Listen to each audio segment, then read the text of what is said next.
సోదరీ సోదరులారా, ఆదికాండంలో ఆదాము వృత్తాంతంలో చివరి అధ్యాయం. ఇందులో హనోకు గాథ ఉద్రేకభరితమైనది. హనోకు నుండి నోవహు వరకు వంశవృక్షం పొందుపరచబడింది.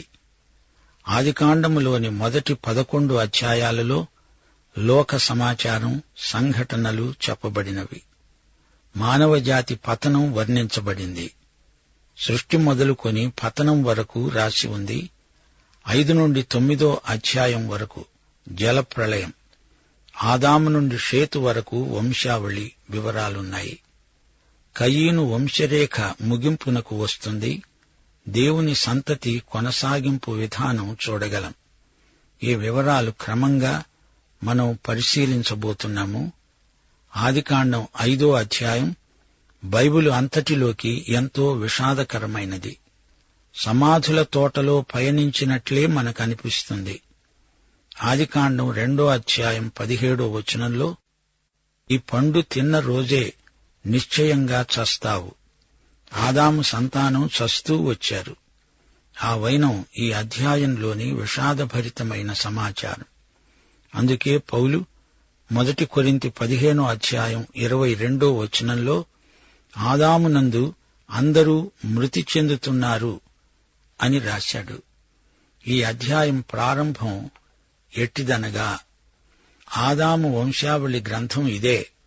దేవుడు ఆదామును సృజించిన రోజున తన పోలికగా, అనగా దేవుని పోలికగా అతణ్ణి చేశాడు. మగవానిగా, ఆడుదానిగా వారిని సృజించి, వారు సృజించబడిన రోజున వారిని ఆశీర్వదించి, వారికి నరులు అని పేరు పెట్టాడు. నరులు, మానవులు, మనుషులు. నరుడు ఆదాము, నారి హవ్వ. నరనారీ వృత్తాంతం ఆదామీవీయం అనవచ్చు. హవ్వ ఆదామునకు అర్ధభాగం, అర్ధాంగి. మరో ముత్యం లాంటి సత్యం ఇక్కడ ఉంది. ఆదాము వంశావళి గ్రంథం ఇదే. ఇలాంటి మాటే మత్తయి శుభవార్తలో మొదట రాసి ఉంది. యేసుక్రీస్తు వంశావళి అనగా వంశవృక్షం. 2 గ్రంథాలు, పాత నిబంధన, కొత్త నిబంధన. 2 సరళ రేఖలు, 2 సంతతులు. ఈ 2 పరస్పరం ఎదురెదురుగా ఉన్నాయి. ఈ రెండిటి మధ్య సుదీర్ఘమైన పోరాటం. సైతాను సంతతి, క్రీస్తు సంతతి. ఈ రెండిటి మధ్య వైరం, యుద్ధం. ఆదాము 130 ఏండ్లు బతికి తన పోలికగా, తన స్వరూపమందు కుమారుణ్ణి కని అతనికి షేతు అని నామకరణం చేశాడు. ఏమిటేమిటి? ఆదాము సృజించబడినది మొదలుకొని 130 ఏండ్లు బతికాడా? అంటే అసలు షేతు పుట్టినప్పటికీ అతని వయస్సు 130 సంవత్సరాలు. ఆదాము చనిపోయేటప్పుడు అతని వయస్సు ఎంత? 930 ఏండ్ల. సృజించినప్పుడు ఎంత వయస్సు గలవాడు? ఏమో, దేవుడు చెప్పలేదు, మనకు తెలియదు. మనకు తెలియనప్పుడు తెలియనట్లే ఉండాలి గాని ఊహించడం ప్రమాదకరం. ఆదాము సృజించబడిన రోజు అతని వయస్సు 30 ఏండ్ల, 14 ఏండ్ల, 45 ఏండ్ల? ఎవరు చెప్పగలరు? దేవుని రహస్యాలను రహస్యాలుగానే ఉంచాలి. బయలుపరచబడిన వాటితో తృప్తి చెందాలి. మానసిక ఊహాశక్తి ఉందని చెప్పి హవ్వలాగా నిషిద్ధ ఫలాల గుత్తులను కోసుకు తిందామా? వద్దు బాబు, వద్దు. దేవుడు చెప్పినంత వరకు వింటాము, విధేయులమై బతుకుదాము. సరేనా? శాస్త్రజ్ఞుల కాల నిర్ణయానికి ఆధారమేమిటి? దేవుడు ఈ సృష్టిని చేసినప్పుడు దాన్ని ఎంత వయస్సు గలదానిగా చేశాడో మీకు తెలుసా శాస్త్రవేత్తలారా? దేవుడు చేసింది ఆయన చేసినప్పుడు ఎంత వయస్సు గలదో మీకు తెలిస్తే గదా దాని కాల నిర్ణయం మీరు చేయగలిగేది. ఆదాము సృజించబడిన తరువాత 130 ఏండ్లు బతికాడు. అప్పుడు ఆదాముకు కొడుకు పుట్టాడు. అతనికి అచ్చం ఆదాము పోలికే, తండ్రి పోలిక. ఆదాము దేవుని పోలికగా సృజించబడ్డాడు. ఇప్పుడు 4, 5 వచనాలు వినండి. షేతును కన్న తరువాత ఆదాము బతికిన రోజులు 800 ఏండ్లు. అతడు కుమారులను కుమార్తెలను కన్నాడు. ఆదాము బతికిన రోజులన్నీ 930 ఏండ్లు. అప్పుడు ఆదాము మృతి చెందాడు. ఆదాము ఆయుష్కాలమంతా 930 సంవత్సరాలు. అప్పుడు ఏమి జరిగింది? ఆదాము చనిపోయాడు. 8వ వచనం ఏమంటోంది? షేతు చనిపోయాడు. అతని కొడుకు ఎనోషు. అతనికేం జరిగింది? 14వ వచనంలో అతడు కూడా చనిపోయాడు. అతని కొడుకు మహలలేలు. 17వ వచనంలో మహలలేలు కూడా చనిపోయాడు. అతని కొడుకో ఏరెదు. అతడు కూడా చనిపోయాడు. ఇది కథ. ఇప్పుడు హనోకు అనే విచిత్ర వ్యక్తి క్లుప్త చరిత్ర వినండి. ఆదికాండం 5వ అధ్యాయం 21వ వచనం. హనోకు 65 ఏండ్లు వయస్సప్పుడు మెతుషెలను కన్నాడు. కని చనిపోయాడా? హనోకు చనిపోలేదు. ఇది మానవ చరిత్రలో చీకటి పుట. అందులో వెలుగు పంక్తి కనిపిస్తోంది. హనోకు చనిపోలేదు. 5వ అధ్యాయం 22 నుండి 24వ వచనం వరకు వినండి. హనోకు మెతూషెలను కన్న తరువాత దేవునితో నడుస్తూ కుమారులను కుమార్తెలను కన్నాడు. హనోకు బతికిన రోజులన్నీ మొత్తం 360 ఏండ్లు. హనోకు దేవునితో నడిచిన తరువాత దేవుడతణ్ణి తీసుకుపోయాడు గనుక అతడు ఇక లేడు. ఇది సంచలనాత్మకమైన వార్త. మరణాల జాబితాలో ఉన్నట్లుండి దేవుడు ఒక మనిషిని ఆ పళాన తీసుకువెళ్లిపోయాడు. హనోకు చనిపోలేదు. దేవుడతణ్ణి తీసుకువెళ్లాడు. ఎంత మంచి వార్త! హనోకు దేవునితో నడిచాడు. ఈ విధంగా దేవునితో నడిచిన వారు 2 కనపడుతున్నారు. నోవహు కూడా దేవునితో నడిచాడు. ఇతని సంగతి రాబోయే అధ్యాయంలో చూడబోతాము. మహాజల ప్రళయానికి ముందు ఉన్న వ్యక్తులే ఈ 2, హనోకు, నోవహు. అయితే ఉండండి ఒక్క మాట. అసలు పాత నిబంధన అంతటిలో చనిపోని వారు 2 హనోకు, ఏలియా. జలప్రళయానికి పూర్వం బహు కొద్ది మంది వివరాలు మాత్రమే మిగిలి ఉన్నాయి. అలాంటి వారిలో హనోకు ఒకడు. హనోకు చావలేదు. దేవుడు అతణ్ణి తీసుకువెళ్లాడు. సరిగ్గా చెప్పాలంటే హనోకు ఇహలోకం నుండి పరలోకానికి రూపాంతరం చెందాడు. ఒక భాషలో నుంచి మరో భాషలోకి భాషాంతరం అంటాము. అంటే హనోకు పరలోకానికి అనువదించబడ్డాడు. ఒక భాషా పదాన్ని మరో భాషలోకి అనువదిస్తే భాష మార్పే కాని అర్థం మారదు. అర్థం అదే. హనోకు ఈ లోకం నుంచి బదిలీ చేయబడ్డాడు. అది రూపాంతరం, అనువాదం. హనోకు ధరించి ఉన్న పాత శరీరం పోయింది, మారిపోయింది. అయినా అతడు మరో వ్యక్తి కాడు, హనోకే. అయితే అతనికి పరలోకానికి అనువైన మరో శరీరం వచ్చింది. సరే, ఇప్పుడు జాగ్రత్తగా వినండి. హనోకు తన 65వ ఏట మెతూషెలను కన్నాడు. ఆ తరువాత అతడు దేవునితో నడిచాడు. అతని జీవితంలో మొదటి 65 సంవత్సరాలు ఎలా గడిచాయో మనకు తెలియదు. 4 అతడు ఒకడు, 10 అతడు ఒక మామూలు మనిషి. ఆ తరం మనుషులు ప్రమత్తులు, నిర్లక్ష్యంగా యథేచ్ఛగా జీవించారు. అందరూ నోవహు జలప్రళయంలోకి మూక ఉమ్మడిగా నడుస్తున్న తరమది. అయితే మెతూషెల పుట్టినప్పుడు హనోకు నడక మారింది. మెతూషెల పుట్టి తండ్రిని మార్చాడు. మన జీవితంలో కూడా ఇలాంటి విచిత్ర సంఘటనలు జరుగుతాయి. పుట్టిన బిడ్డ కూడా తల్లిదండ్రుల బ్రతుకును మార్చగలిగాడంటే ఇదే గొప్ప ఉదాహరణ. ఆ బిడ్డ మార్చి ఉండకపోతే అతడు మారి ఉండేవాడు కాడు. అదంతే. మెతూషెల పుట్టాక 300 ఏండ్లు అతడు దేవునితో నడిచాడు. ఇంకా పిల్లలను కన్నాడు. కుమారులు కుమార్తెలు పుట్టారు. హనోకు ఇహలోక జీవిత కాలం మొత్తం 365 ఏండ్లు. అయితే అతడు చావలేదు. హనోకు దేవునితో నడిచాడు. దేవుడు అతణ్ణి తీసుకుపోయాడు గనుక అతడు లేడు. హనోకు లేడు, అంతేగాని అతడు చనిపోలేదు. ఈ ఉదంతాన్ని ఓ చిన్న పిల్ల ఎలా అర్థం చేసుకున్నదో చెప్పనా? ప్రతిరోజూ దేవుడు వచ్చి హనోకును అతని ఇంటి నుంచి కొంత దూరం వాహ్యాళికి తీసుకువెళ్లేవాడు. ఇలా కొన్నాళ్లు గడిచాయి. ఒకరోజు దేవుడు హనోకును తీసుకొని మాట్లాడుకుంటూ బహుదూరం తీసుకెళ్లాడు. హనోకు అన్నాడు, ప్రియదేవా, చాలా దూరం వచ్చేశాము, నేను ఇక మా ఇంటికి వెళ్తాను. దేవుడన్నాడు, హనోకు, ఎలాగూ మీ ఇంటి నుంచి చాలా దూరం వచ్చేశాం గదా, నా ఇంటికి చాలా దగ్గరికి వచ్చాం, రా అంటూ తీసుకుపోయాడంతే. హనోకు ఇప్పుడు తన ఇంట్లో లేడు, దేవుని ఇంటికి చేరాడు. ఇదిగో చూడమ్మాయ్, భలే బాగా చెప్పావు తల్లి, నీకు జేజేలు. నీకంటే బాగా ఏ బైబిలు పండితుడు ఈ సన్నివేశాన్ని వర్ణించజాలడు. హనోకు దేవునితో నడిచాడు, ఇక్కడ అతడు లేడు.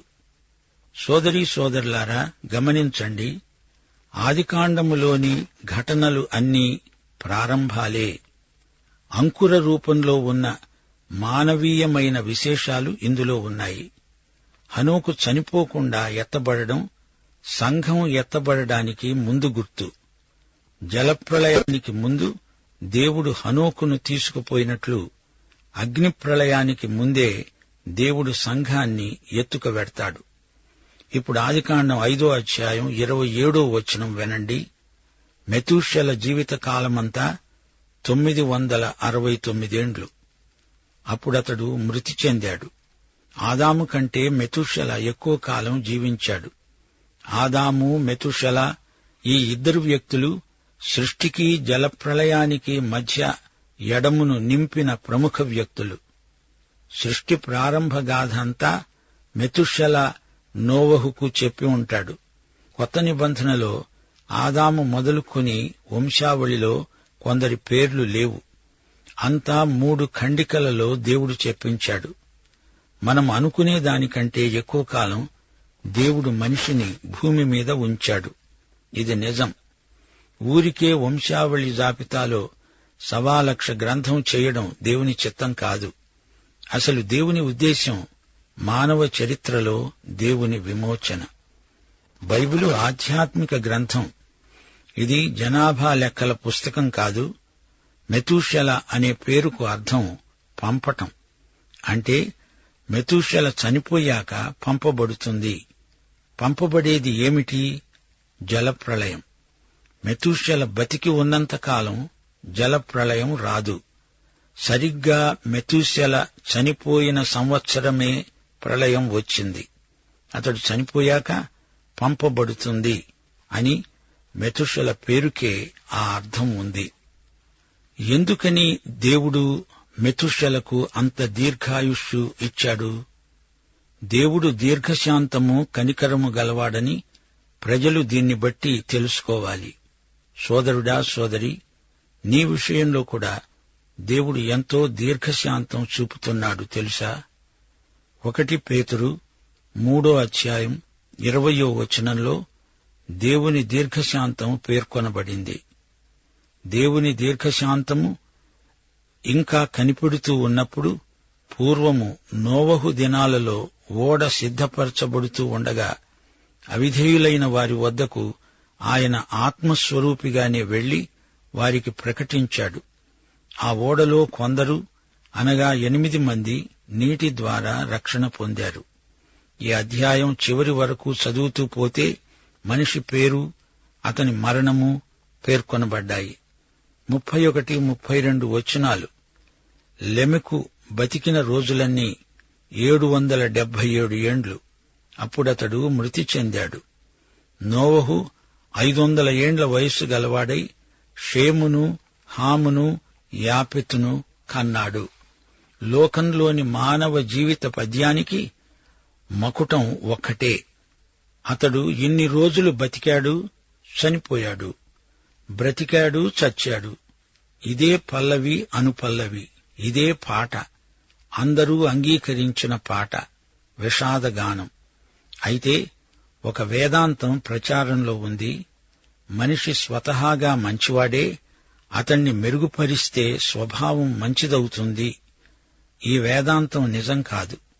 మానవ పరిసరాలను బాగుచేస్తే, ప్రజలకు చక్కగా విద్యాబుద్ధులు చెప్పి సంస్కరిస్తే మానవుడు బాగుపడతాడు అనుకుంటున్నారు గాని అది జరగదు అని చరిత్ర మనకు చెప్పకే చెబుతున్నది. ఎన్నో మానవీయ ఆదర్శాలు మనిషిని మరమ్మతు చేయాలని, మెరుగుపరచాలని చూస్తున్నాయి. కాని అన్నీ ఓడిపోయాయి. మనిషి తనను తాను రక్షించుకోలేడు, సంస్కరించుకోలేడు. స్వయం సహాయంతో ఎవ్వడూ రక్షణ పొందలేడు. మానవ స్వభావం స్వతహాగా మంచిది అనే వేదాంతం సైతానీయమైన పచ్చి అబద్ధం. పాపమనేదే లేదు అని బుకాయిస్తే అదొక మిథ్యావాదమే అవుతుంది. మనిషిని గురించి దేవుడు ఏమంటున్నాడు? మనిషి పూర్తిగా 100% పాపి. అందులో అణుమాత్రం కూడా సందేహం లేదు. ఇది మానవులందరి వాస్తవ స్థితి. రోమాపత్రిక 3వ అధ్యాయం 10వ వచనం చెప్పే మాట వినిపించుకోండి. నీతిమంతుడు లేడు, ఒక్కడూ లేడు. గ్రహించేవాడు ఎవ్వడూ లేడు. దేవుని వెదికేవాడు ఎవ్వడూ లేడు. అందరూ తోవ తప్పి ఏకముగా పనికిమాలిన వారైపోయారు. ఇది లోకాన్ని గురించిన దేవుని అంచనా. ఈ దేవుని వాక్యాన్ని నీవు అంగీకరిస్తే శుష్క వేదాంతుల మాటల కన్నా దేవుని మాటల్లో జీవితమంటే ఏమిటో నీకు తేటగా బోధపడుతుంది. సోదరీ సోదరులారా, గమనించండి.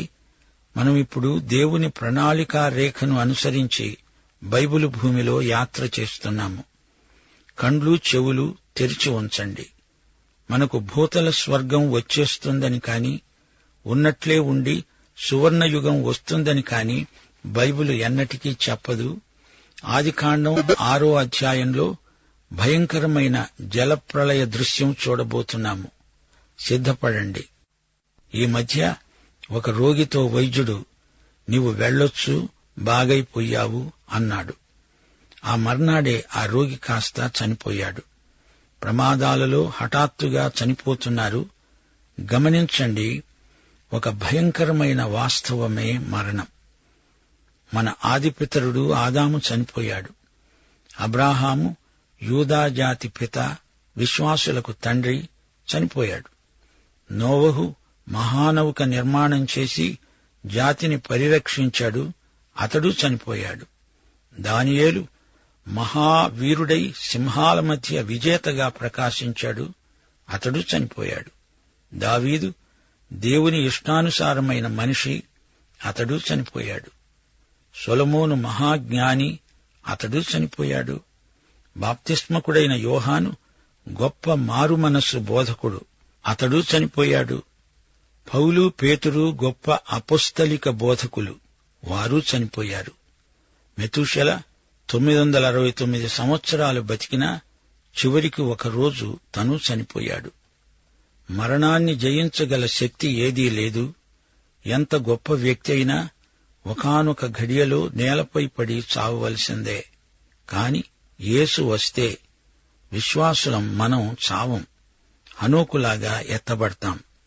మరియమాతలతో యేసు ప్రభువు మాట్లాడుతూ యోహాను సువార్త 11వ అధ్యాయంలో అన్నాడు, నాయందు విశ్వాసముంచినవాడు చనిపోయినా బతుకుతాడు, బతికి నాయందు విశ్వాసముంచినవాడు ఎన్నటికీ చనిపోడు.